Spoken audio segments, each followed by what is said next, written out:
2023년 4월 16일 부활절 둘째 주일 예배를 하나님께 드리십니다.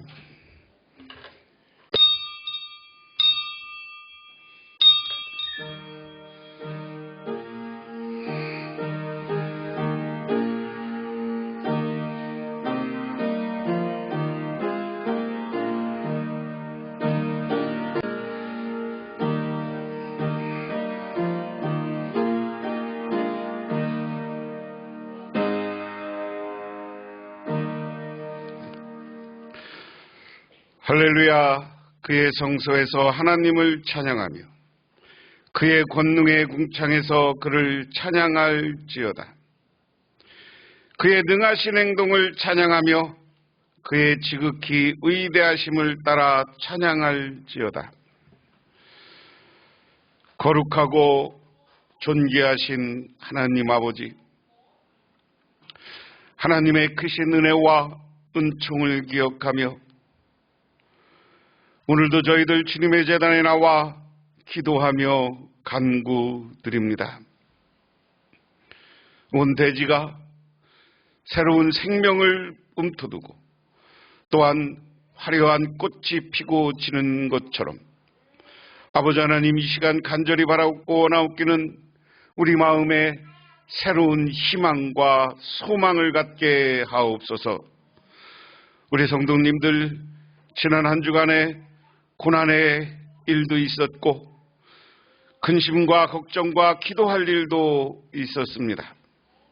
하지만 그 근심과 걱정은 하나님께서 물리쳐 주시고 하나님이 새로운 위로와 축복을 허락하옵소서.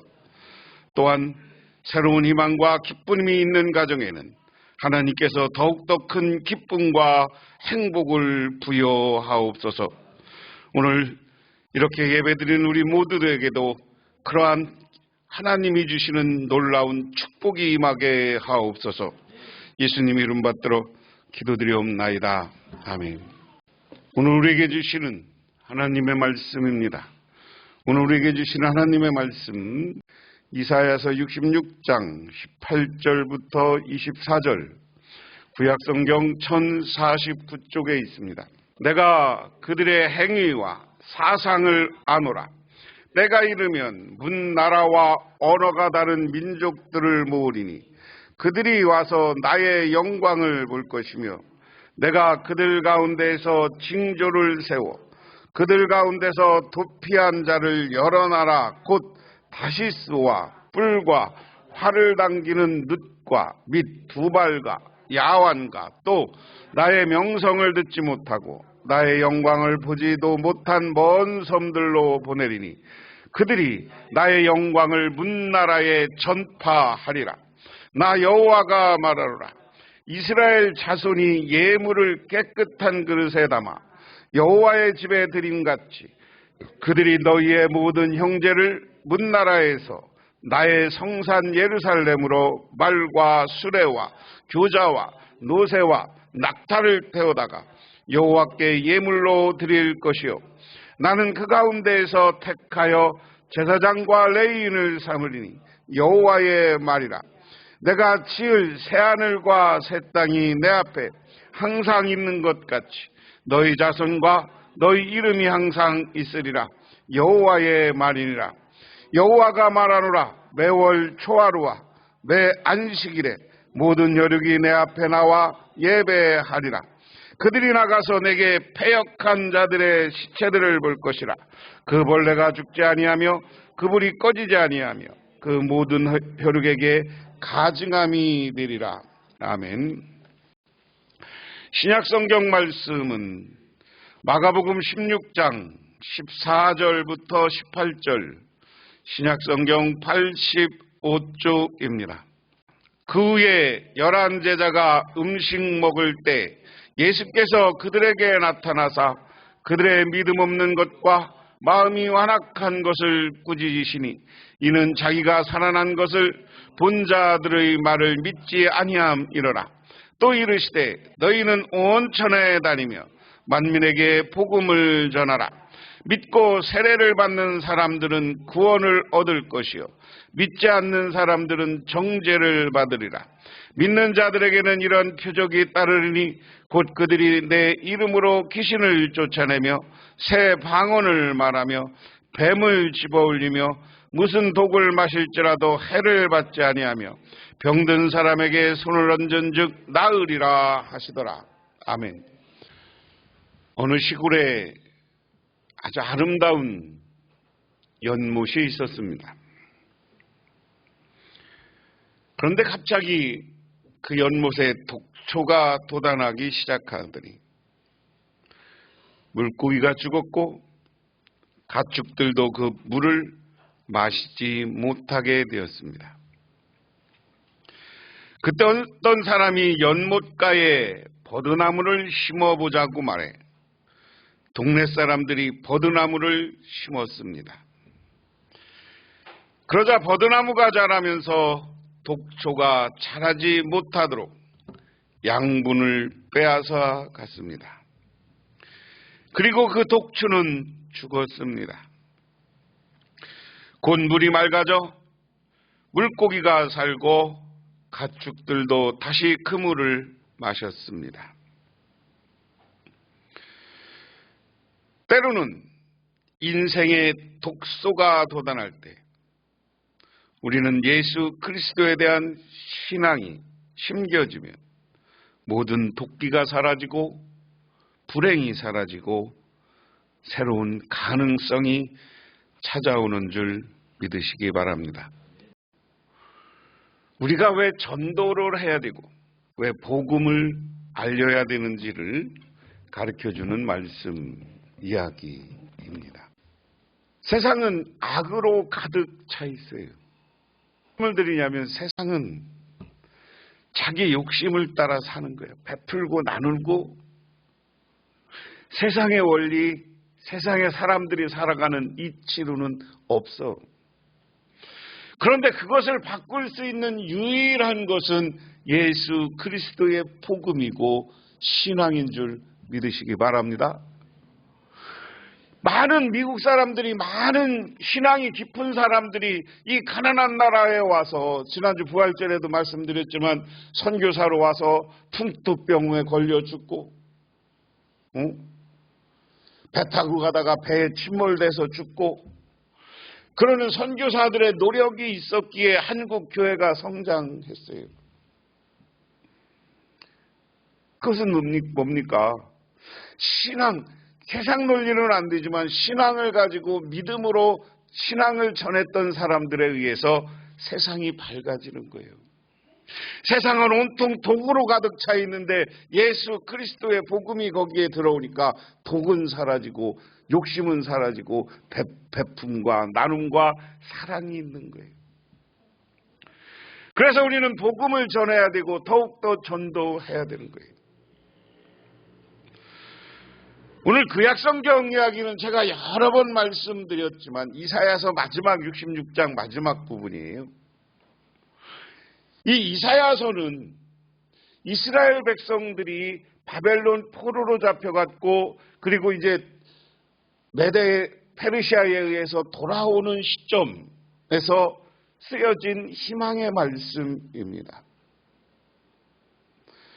그런데 오늘 말씀이 뭐라고 하느냐? 세 번역으로 보면 이렇게 했어요. 18절에 내가 그들의 일과 생각을 알기에 언어가 다른 모든 민족을 모을 때가 올 것이니 그들이 와서 나의 영광을 볼 것이다.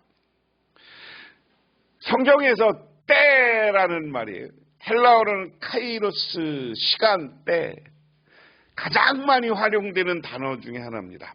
때가 되면은 오늘 이 시대를 살아가는 우리 때는 어디예요? 예수님이 다시 오시는 때가 되면 이렇게 하면서 그 때를 기다리는 거예요. 그런데 그 출발은 어디냐면 이 예언자들에 의해서 시작되는 거예요. 그때가 되면. 왜? 지금 이스라엘이 망했고 이스라엘이 벨을 잃었고 주변 강대국에 의해서 매일 두들겨 맞는 거예요. 우리 식으로 얘기하면. 뭐 이스라엘 백성들이 제가 여러 번 말씀드렸어요. 이것은 뭐 우리 가장 머릿속에 그냥 늘 있어야 돼. 아수르에게 북왕국이 망했고, 그 다음에 아수르라는 나라는 민족이라는 것이 형성되면 자꾸만 독립운동을 하려고 하니까 이 민족 개념을 없애기 위해서 서로 민족을 섞어서 결혼시켰어요. 아시리아가 참 재미있는 나라야. 서로 사람을 섞어서 결혼시켰어. 그러니까 이제 민족의 개념이 없어서 사마리아는 북왕국은 그때 그렇게 해서 다 이교도들과 이방 사람들과 다 결혼해서, 원래 북왕국은 믿음도 없었지만 그 나라는 그렇게 해서 다 망했어. 그리고 세계를 움직이는 건 유다예요. 남왕국 유다예요. 남왕국 유다는 바벨론에 의해서 철저히 망했다고 그랬어요. 솔로몬이 지었던 왕궁, 솔로몬이 건축했던 성전 하나, 벽돌 하나도 남지 않았어요. 오늘 이스라엘 백성들이 바벨론 포로로 잡혀가서 철저히 예루살렘이 깡그리 무너지는 것을 보면서 이스라엘 사람들이 무슨 생각 가졌겠어요? 아니야. 우리 다시 회복될 수 없어. 우리 힘들어. 그래서 그냥 거기에 묻혀서 사는 사람들이 있는가 하면, 아니, 그래도 우리는 새롭게 회복될 거야. 그래서 오늘 말씀 이사야는 그런 상황에 실망과 좌절에 있는 사람들, 그리고 돌아오면서 희망을 가진 사람들을 향해서 하는 거예요. 때가 되면 내가 모든 민족을 모아서 하나님이 누군 줄 알 것이고 나에게 영광 돌리는 날이 올 것이다. 믿음으로 세계가 하나님께 돌아서는 날이 올 것이다. 19절에 그리고 내가 그들 가운데 징표를 두어서 살아남은 자들을 스페인, 뿔, 활줄 쏘는 룻, 두발, 아한 민족들, 나의 명성을 들은 적도 없고 나의 영광을 본 적도 없는 먼 섬들에 보낼 것이며 그들이 나의 영광을 모든 민족에게 알릴 것이다. 여러분 가지고 있는 개역 성경에는 문나라에 전파하라. 누구를? 하나님을. 오늘 하나님은 너희들이 내게 영광을 볼 것인데 그날이 올 것이다. 새로운 날이 올 것이다. 하나님이 역사하는 날이 올 것이다. 하나님과 새 날을 만들어주시는 날이 올 것이다. 그거 가서 니들 전파하라는 거예요. 그런데 여기에서 제일 중요한 건 스페인 이스라엘 백성들이 그 당시의 가치관을 잘 봐야 돼요. 지중해를 중심으로 해서 그게 전 세계라고 보는 거예요. 그래서 스페인은 어디야? 이 이스라엘이라는 나라에서 보면 가장 서쪽에 있는 나라가, 그때 이 사람들은 지금의 잉글랜드, 영국이 있는 거 잘 몰랐어요. 스페인이 세상의 끝이라고 생각한 거야. 그리고 주변에 여기 쭉 무슨 민족, 그저 주변에 이제 민족들을 이야기하고 나중에는 뭐냐, 먼 섬에 지금 하나님이 있는지도 없는지도 하나님 이름도 들어보지도 못한 곳에 나를 전파하라. 이게 하나님의 명령이야. 이사야를 통해서 이미 지금 몇 년 전에 예수님이 태어나기 600년 전에 하나님이 하신 말씀이에요. 그러면서 20절에 마치 이스라엘 자손이 주의 성전 바칠 예물을 깨끗한 그릇에 담아서 가져오는 것 같이 그들이 또한 모든 민족으로부터 너희 모든 동포를 나 주에게 바치는 선물로 말과 수레와 가미와 노새와 낙타를 태워서 나의 거룩한 산 예루살렘으로 데려올 것이다. 주님께서 말씀하셨다. 야, 내가 새로운 나라를 만들어주는 때가 오면 온 세계가 예루살렘에 와서 나한테 예물도 드리고 나한테 찬양하고 그렇게 올 것이다. 저는 이 장면을 보면서 요즘 예루살렘에 가서 성지 순례하는 걸 생각해 봐요. 예루살렘에 올라가면 예수님 기념교회, 십자가에 매달린 거에 기념교회가 있는데 거기에 카톨릭이 운영하는 게 있고요. 저 불가리아 이쪽 종교는 조금 달라요. 그리고 이집트, 그리고 이제 개신교들이 운영하는 곳에 있어서 매일 그곳에서는 1시간에 한 번씩 하나님께 예배드려요. 카톨릭 예배드리고 개신교 6개 교단이 예배드리고 동방정교회 이런 교단들이 와서 예배드리고, 거기는 예배가 지금 끊이지 않고 예수님이 십자가에 달리신 그 골고다 언덕을 따라서 그 기념교회에서는 예배가 끊이지 않아. 저는 그 모습을 보면서 오늘 이것과 같다. 온 세계 사람들, 하나님을 모르는 동양에서도 저 아시아에서도 아프리카에서도 세계에서 와서 하나님을 찬양하는 거예요. 오늘날로 보면 그게 성취되고 이루어졌어요. 그렇기 때문에 하나님은 아직도 모르는, 하나님을 모르는 곳에 가서 나를 전파하고 하나님을 전파하라고 우리 하나님이 권면하고 있는 줄 믿으시기 바랍니다. 그리고 나도 그들 가운데 제사장과 레위 사람으로 삼을 자를 택하여 세우겠다. 주님께서 말씀하셨어요. 이게 뭐냐? 그들 중에 제사장과 레위 사람, 이방 민족이고 자기 모르는 민족이지만 제사장을 세운다는 건 오늘 목사들이 다 전 세계 오늘 이방 사람, 다른 나라 사람들이 다 목회자가 돼서 이 나라 하나님을 섬기고 하나님을 예배를 드리는 현상을 이야기하고 있다 하는 22절, 내가 지을 새하늘과 새 땅이 내 앞에 있듯이 너희 자손과 너희 이름이 있을 것이다. 주님의 말씀이시다. 자, 그러면서 내가 그렇게 되는 날 하나님은 어떻게 만들어주느냐? 새하늘과 새 땅. 2000년 전에 이스라엘 백성 이사야가 하나님의 말씀을 이해하면서도 전혀 새하늘과 새 땅이라는 두 단어로 표현한 말, 이 말은 어떤 세상인지 몰라요. 근데 하나님이 만들어주는 새로운 위대한 세상이고 아름다운 세상이고 이것을 신약하고 연결되면 저 하나님 나라를 일컫는 말이에요. 근데 하나님 나라라는 개념이 여러분 분명히 하시기 바랍니다. 하나님 나라는 이 땅에 오는 나라예요.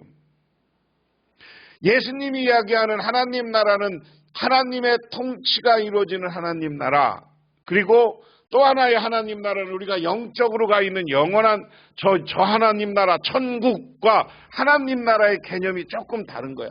그래서 우리가 죽으면 천국 가지만 예수님이 다시 우리가 이 땅에 재림할 때 어떻게 한다고 그랬어요? 하나님의 통치가 이루어지면서 우리가 부활하면 신령한 새로운 나라가 만들어지는 거예요. 어디에? 이 땅에.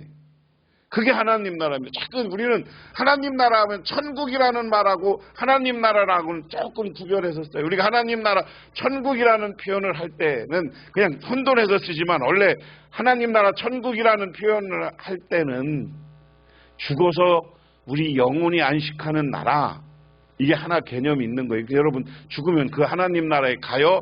근데 나중에 예수님이 새로운 하나님 나라 재림하면서 새하늘과 새 땅, 이 땅을 다 뒤집어 놓는데 그건 우리가 어떤 형식인지 몰라. 다 조금 알 수 있는 건 요한계시록에 나오는 새 예루살렘 성 이야기야. 영적인 그런 나라가 새롭게 이루어져서 우리에게 그런 나라를 만들어 줄 것이다. 그래서 오늘 이사야는 니들 그때가 있으니까 내가 가서 하나님을 지금 전 세계에 가서 전하라는 거예요. 만민에게 전파하고 전하라는 거예요. 그것을 그렇게 해서 하나님을 전할 때 우리들에게 놀라운 하나님의 역사와 그곳에 은총이 있다. 그리고 또한 우리 예수 믿는 사람, 하나님 믿는 사람들이 그 악한 세상, 우상으로 찌든 세상에 들어가면 그 세상을 바꾸는 것도 하나님 나라예요. 그래서 1939년에 오직 인도 복음화를 위해 일생을 마친 와일더 목사님이라는 분이 계세요.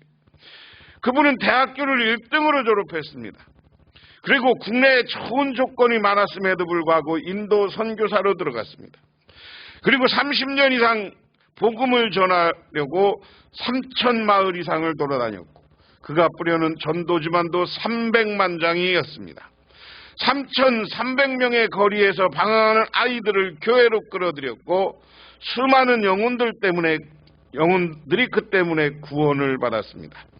30년간 오직 섬기는 일에 관심이 가졌던 것은 그리스도 같은 삶을 살아보려고 애를 쓴 결과입니다.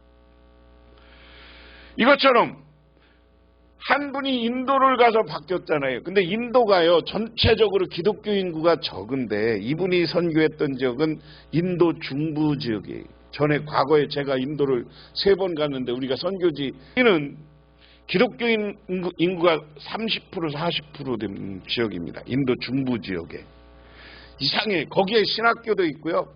인도 델리 이쪽은 영국이 와서 복음을 많이 선교사들 가는데 실패했고요. 인도 중부 지역에 가면 성공했어요.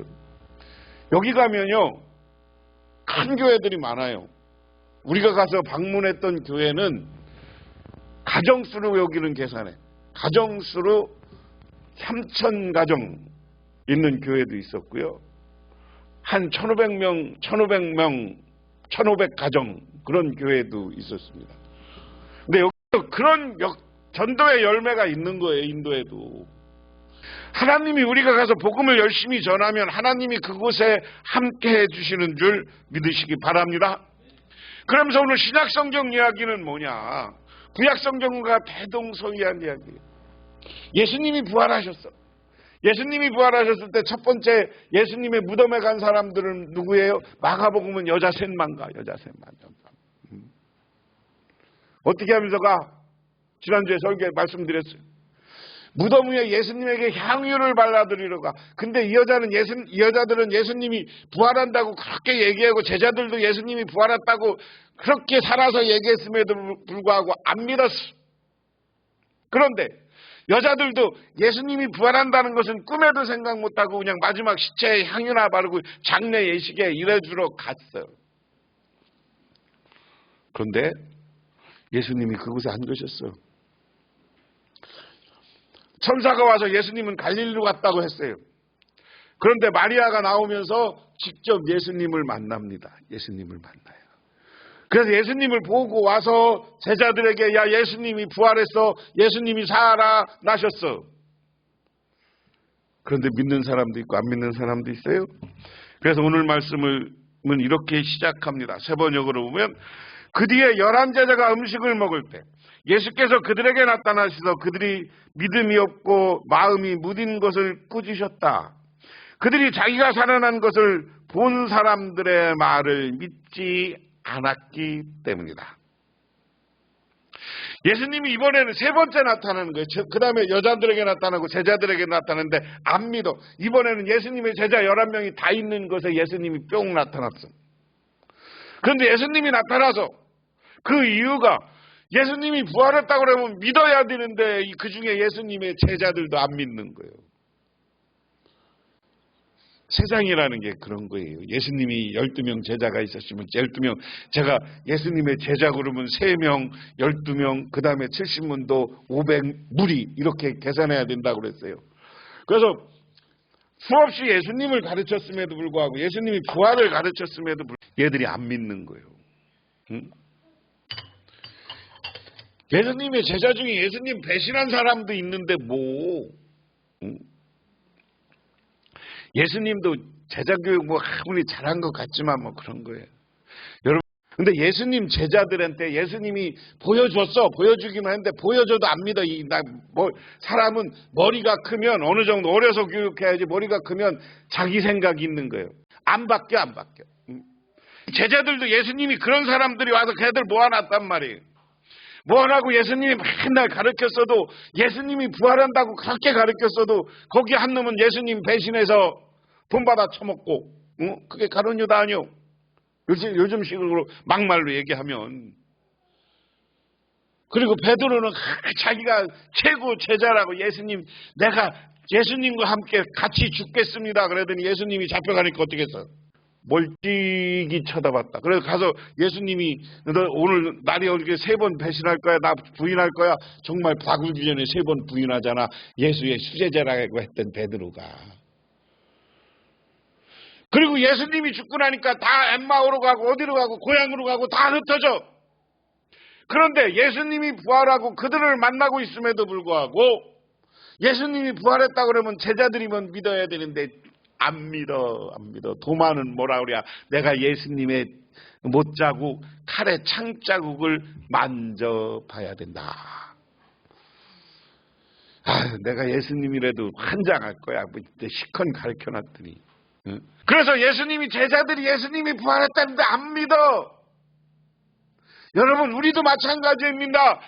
교회 다니면서도 예수님의 부활과 우리의 부활을 확실히 믿으시기를 바랍니다. 우리는 그거 분명한 신앙을 가지세요. 부활 신앙을 분명히 가지시기를 주님의 이름으로 축원합니다.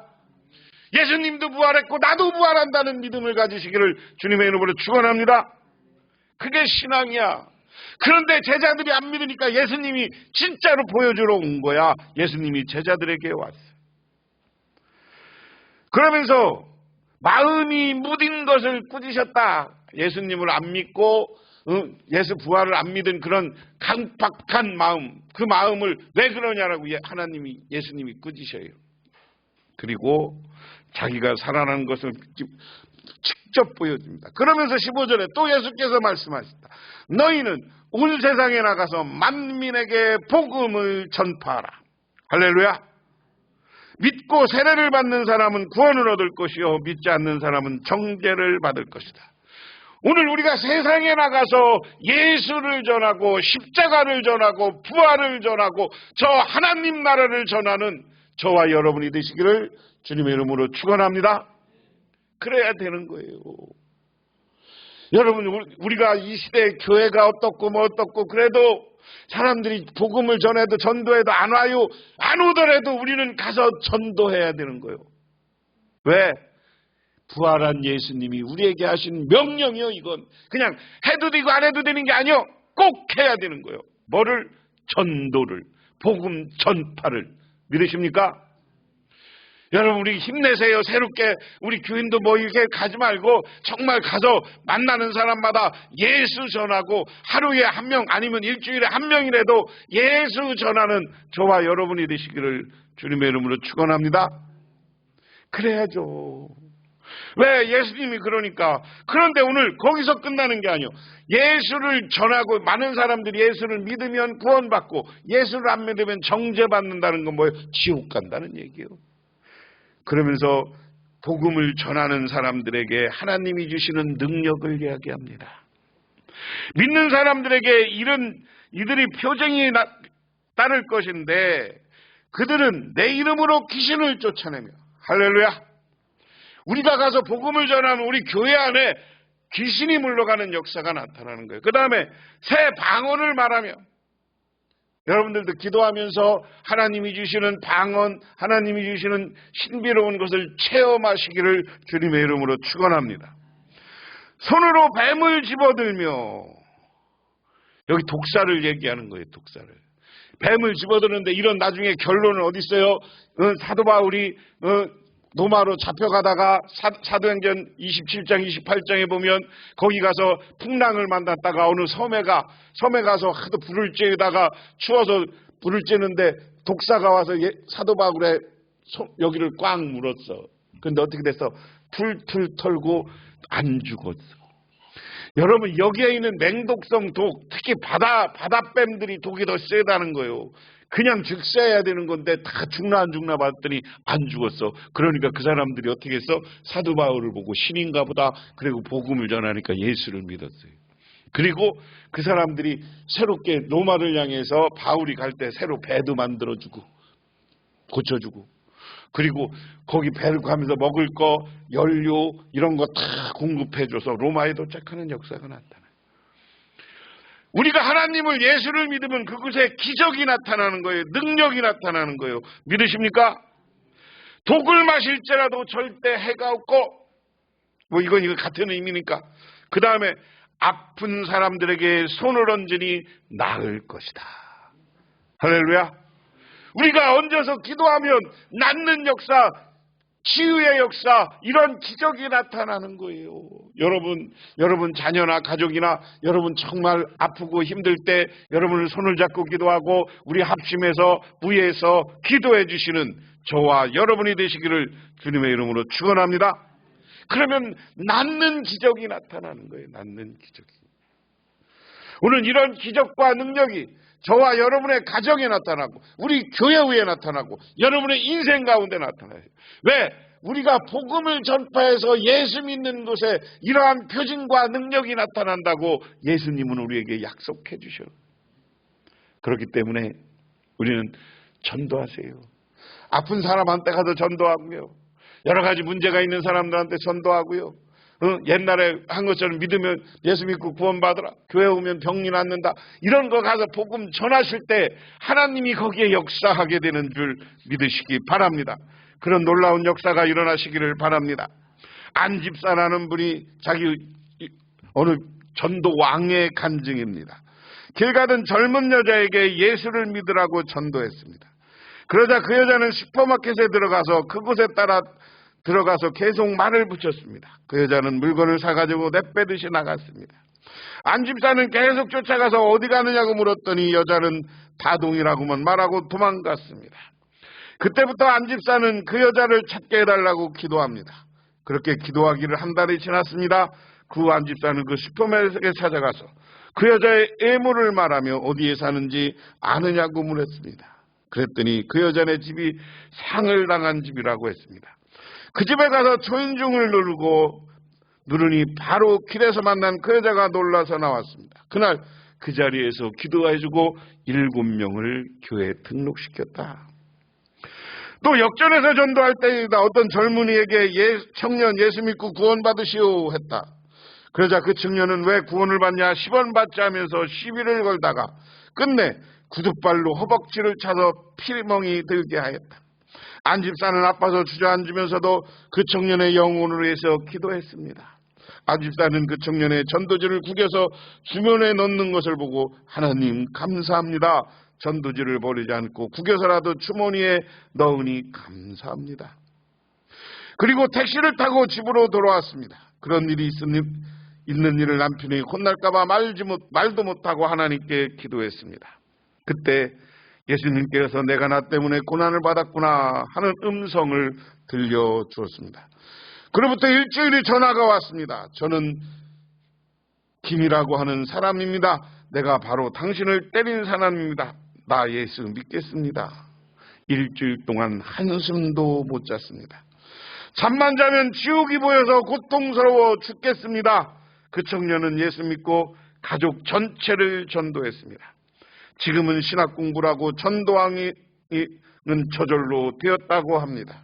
그리고 이분은 지금 목회자로 활동하고 있다.